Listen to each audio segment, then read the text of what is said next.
jodoh kita. Tapi kita boleh dong. Ya boleh. Asal jangan menghamba.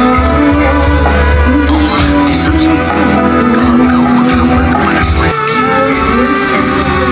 Nangis boleh dong. Ya boleh.